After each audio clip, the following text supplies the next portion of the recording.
경륜의 예상팀장 권승철입니다. 특성급 설명해 드리도록 하겠습니다. 특성급은 강자들이 대부분 출전하고 있는 상황인 것 같고 인정받을 수 있는 상황이라는 점에서 이변 가능성 크지는 않는 것 같습니다. 단 16경주 인천이 분명 유리합니다. 하지만 박병하고 성낙송이 뭉친다면 인천 한타키 챙겨 나가려고 하다가 힘든 경주가 될 수 있기 때문에 다소 좀 변수 가능성이 있을 것 같습니다만 13, 14, 15는 안정감 있게 마무리될 가능성 상당히 높다. 단 후착은 다소 좀 까다로울 수 있다 말씀드리고 싶습니다. 그럼 특성급 전반적인 분위기 한번 살펴보도록 하겠습니다. 광명 특성급 13경주입니다. 아주 오랜만에 박영범이 인정받고 있는 편성이라는 점, 최근 들어서 선전 8전 나가다 보니까 득점이 많이 높아졌어요. 금일도 박용범 대접받을 수 있는 분위기라는 점 말씀드리고 싶은데, 과연 수성팀입니다. 3번 유재민과 7번 김원진을 협권 펼쳐 나갈 것이냐, 아니면 동갑내기 친구입니다. 득점에서 앞서 나가고 있는 엄정일과 탑점 찾아 나갈 것이냐가 관건이라는 점 말씀드리고 싶은데, 주드록을 발에 나갈 수 있는 선수는 3번 유재민인 것 같습니다. 과연 타이밍을 잡을 수가 있느냐가 관건인 것 같은데, 박준성이라든지 이태훈이 내선 잡아버린다면 이 유재민 요즘 들어서 생각이 많아졌어요. 그 점 때문에 버텨내기 버겁다는 점에서 오히려 87년 동갑내기 친구 엄정일, 전일도 정종진이 챙겨주니까 직선에서 차가 나왔었다는 점에서 87 동갑내기 쪽에 우선 하시되 류재민 버텨내는 쪽 기대해 볼 수 있지 않을까 생각해 볼 수가 있습니다. 광명 특성급 14경주입니다. 정종규가 분명 유리합니다. 왕지연과 협공 펼쳐 나갈 가능성 배제할 수 없을 것 같습니다만, 이번 김영수의 시속감이 만만치가 않습니다. 저치기 타임 잡아 나가면 이제는 10초대 후반 끌어내고 있기 때문에 과연 정종규가 김영수를 상대로 넘어설 수 있느냐가 관심사라는 점 말씀드리고 싶은데, 정종규 득점이 있기 때문에 이창만 해도 무난하게 결승 갈 수 있는 상황인 것 같습니다. 전 김영수가 정태양까지 활약이 나갈 수 있기 때문에 좀 더 유리하지 않을까. 단 쌍보다는 복승 중심이 안정감 있다 말씀드리고 싶습니다. 광명 특성급 15경주입니다. 정종진 넣고 후착 찾기. 전일 정지환의 선전 한번 기대해보자 말씀드렸었는데, 아무래도 엄정일에게 밀려나면서 아쉬움을 남겼었던 정재환, 금일만큼은 편성면에서 여유가 있기 때문에 파업 비파업을 떠나서 정종진이 챙겨줄 선수는 정재환이 되지 않을까 생각해 볼 수가 있겠습니다. 단 정재환이 파업 선수이기 때문에 박승민을 뒤에다 붙이고 힘을 쓸 수도 있기 때문에 정재환, 박승민 양분해서 정재환 쪽에 좀 더 우선에 봐달라는 말씀을 전해드릴 수가 있겠고요. 16경주 SS반 등극한 인천이 분명 유리한 상황인 것 같습니다. 하지만 연합 세력이 마땅치가 않아요. 정윤재가 있을 것 같고 한타키와 호흡 맞춰 나갈 수 있을 것 같습니다만, 상남팀 박병호하고 성낙송, 특히 전일 성낙송 두 번이나 몸싸움 크게 펼쳐나가는 모습을 보여줬었다는 점에서 인천의 후미를 타겟 노릴 가능성 상당히 높지 않을까 생각해 볼 수가 있겠습니다. 그럼 특성급 전반적인 분위기 살펴봤는데요. 자세하게 한번 설명해 드리도록 하겠습니다. 광명 특성급 13경주입니다. 박용범이 요즘 자신감을 많이 얻었어요. 전일도 착수인권 선전 펼쳐 나가는 모습을 보여줬는데, 꾸준하게 조금씩 점수를 벌어 놓다 보니까 이제 100점대까지 올라왔었던 박용범, 오랜만에 본인이 머리로 인정받고 있는 상황이라는 점에서 유리한 경주가 될 가능성이 상당히 높을 것 같습니다. 박용범 입장에서는 아무래도 수성팀 선수들입니다. 류재민하고 김원진을 앞뒤로 포진시킬 가능성이 상당히 높을 것 같은데, 일단은 박용범 입장에서는 7평이기 때문에 류재민을 앞에다 둘 가능성이 상당히 높을 것 같아요. 근데 요즘 류재민 계속해서 고전을 하고 있어요.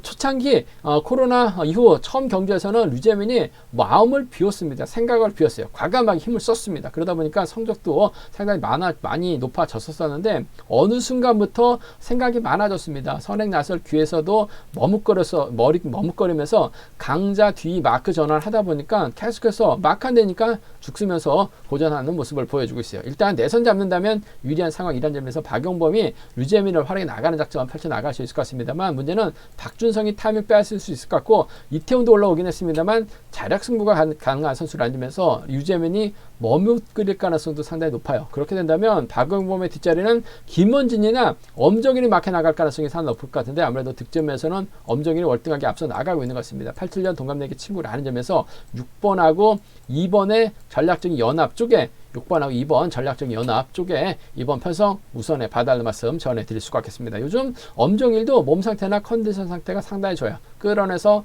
받아가는 작전 펼쳐나가고 있다는 점. 단 1호 경주 때 결승 못 가면 이 엄정일이 머리로 나서는 경주에서는 상당히 좀 다소 좀 아쉬움을 남기는 모습을 많이 보여주고 있습니다만 강축 경주에는 상당히 유리한 것 같습니다. 끌어내서 받아갈 수도 있기 때문에 자력 추입도 가능하기 때문에 전 6번과 2번에 87년 동갑내기 친구의 동반 입장 쪽에 우선에 봐달라는 말씀 전해드릴 수가 있겠고, 류재민이 마음을 비고 힘을 쓰게 된다면 박용범 입장에서는 김원진보다는 류재민을 활용해 나가면서 철저하게 짧게 가져가는 작전 기대해 볼 수 있다 말씀드리고 싶습니다. 그 점 때문에 6번하고 3번 정도는 충분히 기대해 볼 수 있다는 점 말씀드리고 싶은데, 단 류재민이 타이밍을 잡고 희속감을 발휘해 나갔을 때 버텨낼 수 있는 상황이다 말씀드리고 싶습니다. 6번, 2번하고 6번, 3번인데 전 87년 동갑내기 친구 쪽에 6번과 2번 쪽에 좀 더 우선 하시되 6번, 3번을 차선으로 가져가보자는 점 말씀드리면서 6번, 2번, 3번을 경제 중심으로 가져가보자는 점,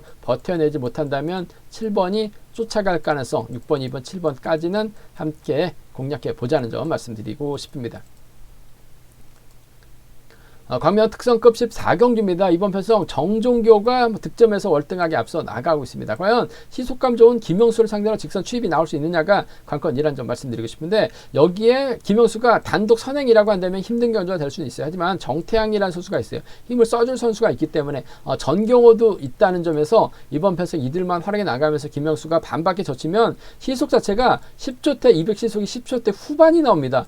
그 점 때문에 이번 편성 과연 정종교가 편하게 막혀 나갔을 때 차가 나올 수 있느냐가 관심사라는 점 말씀드리고 싶은데, 제가 봤을 때는 정태양의 도움까지 받을 수 있기 때문에 직선 추입이 쉽지만은 않을 것 같아요. 그렇다고 정진호가 먼저 서두르지는 않을 것 같습니다. 서둘렀다간 김영수 10초대 후반으로 젖혀버린다면 고전할 가능성이 상당히 높기 때문에 이래저래 2번, 4번, 3번, 7번 순으로 자리 잡을 가능성이 상당히 높다고 봐요. 저는 4번이 김영수를 넘어서긴 버거울 것 같습니다. 단 복승 중심 전략이 안정감 있을 것 같고, 희속감적인 면에서 앞서 나가고 있는 김영수의 버티기 쪽에 한번 우선해 보고 싶어요. 2번하고 4번입니다. 2번하고 4번 동반 입장 쪽을 경제 중심으로 가져가보자는 점 말씀드리고 싶은데, 이런 편성이 복승 배당도 상당히 좋게 형성될 가능성이 상당히 높을 것 같습니다. 맞대결 양상이기 때문에 2번, 4번 쪽에 우선 하시되 복승 중심 우선 돼야 된다 말씀드릴 수가 있겠고, 어떻게 보면 자존심 대결로 경주가 진행될 수도 있을 것 같아요. 정종교 입장에서는 왕전의 선행을 활용해 나가면서 정종교가 추입해 나가는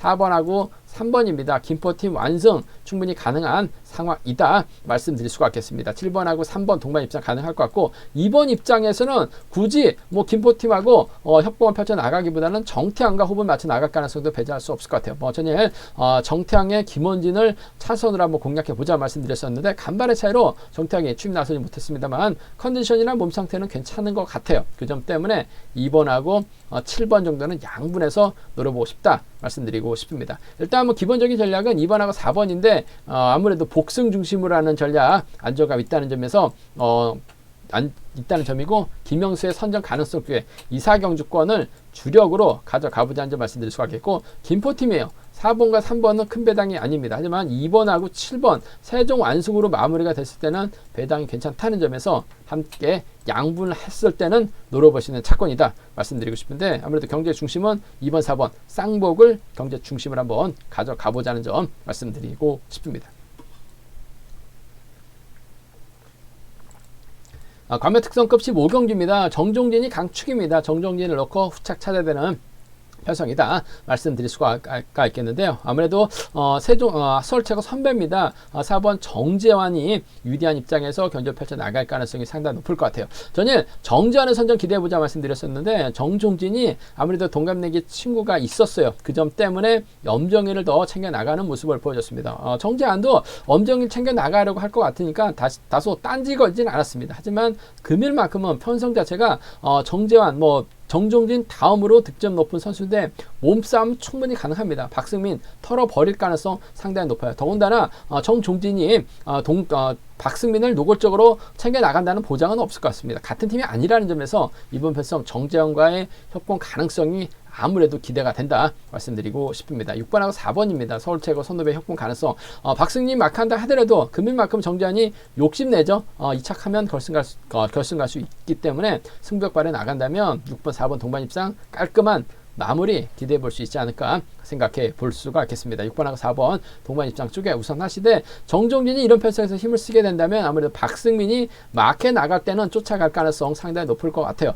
전일도 전일도 선전을 펼쳐나가는 모습을 보여줬었던 박승민이라는 점에서 이번 편성 기조력을 발휘해 나간다면 왕전의 뒤를 박승민이 막혀 나가면서 쫓아 나갔었던 것처럼 이번 편성 정종진이 박승민 챙겨주면 따라 나설 가능성 배제할 수 없어요. 차선까지는 기대해보자 말씀드리고 싶은데 아무래도 경주의 중심은 6번과 4번 쪽이 단연 돋보인다는 점, 차선까지 생각한다면 6번, 3번이다 말씀드릴 수가 있겠고, 뭐 빨래 출경주 깔끔하게 마무리될 수 있는 가능성이 상당히 높아요. 그 점 때문에 6번, 4번, 3번 정도는 기대해 볼 수 있다 말씀드리면서 김태현이 한 명 정도 떨고 낼 가능성이 상당히 높죠. 7번을 3착승에서 노려볼 수 있지 않을까 생각해 볼 수가 있겠습니다. 금일만큼은 6번, 4번입니다. 서울 최고의 협공 가능성이 매우 기대가 되는 편성 경주다 말씀드리고 싶습니다. 과면 특성급 6경주입니다. SS반 등극한 인치환 전일 여유있게 성낙성을 견제 나가는 모습을 보여줬어요. 전일 성낙성 박용범과의 몸싸움, 정정교의 몸싸움을 해봤는데 아무래도 다리가 안 됐어요. 예전 같은 성낙성이라면 박용범은 찍어냈을 것 같습니다. 정정교 찍어냈을 것 같아요. 한데 다리가 안 된 것 같습니다. 아쉬움을 남겼었던 성낙성. 하지만 금일은 충분히 해볼 만해요. 박병화가 있기 때문에 성낙성 입장에서는 박병화를 활용해 나가려고 할 가능성이 상당히 높을 것 같습니다. 과연 인치환이 성남팀 선수를 앞에다 두고 경주를 펼쳐 나가느냐, 뒤에다 두고 경주를 펼쳐 나가느냐에 따라서 아무래도 착순의 희비가 엇갈릴 가능성이 상당히 높을 것 같은데, 총댐 L 선수는 정윤재인 것 같습니다. 인천의 딜은 한타키가 막혀 나가면서 김포팀 협공 펼쳐 나갈 가능성이 상당히 높을 것 같아요. 아무래도 박병화가 서둘러 준다면 성낙성이 박병화의 타이밍을 활용해 나가면서 한 타키 정도는 밀어낼 가능성이 상당히 높을 것 같습니다. 성낙성이 뭔가 좀 승부수 띄울 가능성이 상당히 높을 것 같습니다. 인천을 상대로 아무래도 쫓아가는 몸싸움 한 명만 털어내기만 한다면 쫓아가는 데 있어서는 어려움 없기 때문에 전 이번 편성에서만큼은 쫓아가서 추입은 좀 버거울 것 같아요. 하지만 쫓아가는 데 있어서는 어려움 없을 것 같습니다. 1번하고 5번 동반 입장 쪽에 이번 편성 우선에 봐달라는 말씀 전해드릴 수가 있겠고, 아무래도 인천 SS 빨간 바지 입고 있죠. 뭔가 다를 것 같습니다. 기분도 다를 것 같아요. 저치기 타임 잡아 나간다면 한타키가 쫓아갈 가능성 상당히 높을 것 같습니다. 전일은 박병화 힘대결에서 아쉬움을 남겼습니다만 마크는 가능할 것 같습니다. 쫓아가게 된다면 김포 안승이죠. 1번하고 6번 정도는 노려볼 수 있는 상황이다 말씀드리고 싶은데, 아무래도 경제 중심은 1번과 5번 쪽에 쫓아가서 따라는 갈 수 있는 성낙성 쪽에 뭔가 좀 승부수를 띄울 가능성이 높을 것 같아요. 잘만 하면 또 앞선 경주에 따라서 또 점수에 따라서 결승까지도 노려볼 수 있기 때문에 뭔가 좀 악착같이 노릴 가능성이 상당히 높죠. 몸싸움 전열처럼 들이대면 한타키 날아갈 가능성이 상당히 높을 것 같아요. 1번, 5번 쪽에 우선하실 때 1번하고 6번을 차선으로 가져가보자 말씀드릴 수가 있겠고, 이번 가능성 크진 않습니다만 박병화가 힘을 써주고 성낙성이 몰고 가는데 인천이 박병화의 견제에 당할 가능성 배제할 수 없죠. 그렇다면 노려볼 수 있는 선수가 5번하고 3번이고 5번하고 6번은 나올 수 있는 상황이라는 점, 좀 공격적인 승부라고 한다면 노려볼 수는 있을 것 같습니다만은 아무래도 이번 편성에서만큼은 1루하고 1루가 안에서 성낙성의 승부 쪽에 1번하고 5번의 전략적인 협공 가능성 쪽에 우선에 봐달라는 말씀 전해드리고 싶습니다. 제가 준비한 특성급은 여기까지입니다. 본장하고 지점에서 설명 참조하시게 된다면 적중하는데 많은 도움이 됐을 것으로 생각하고 있습니다. 다음 네이버 플레이스토어에서 경리랑 KR레싱 검색 후 다운 받으시게 된다면 핸드폰과 동일하게 PC에서도 동일하게 경리랑 보실 수 있다 말씀드릴 수가 있겠고요. 경리랑 많이 사랑해 주시고 구독도 부탁드리겠습니다. 또 저희 설명이 도움이 되셨다면 구독과 좋아요 꼭 부탁드리겠습니다.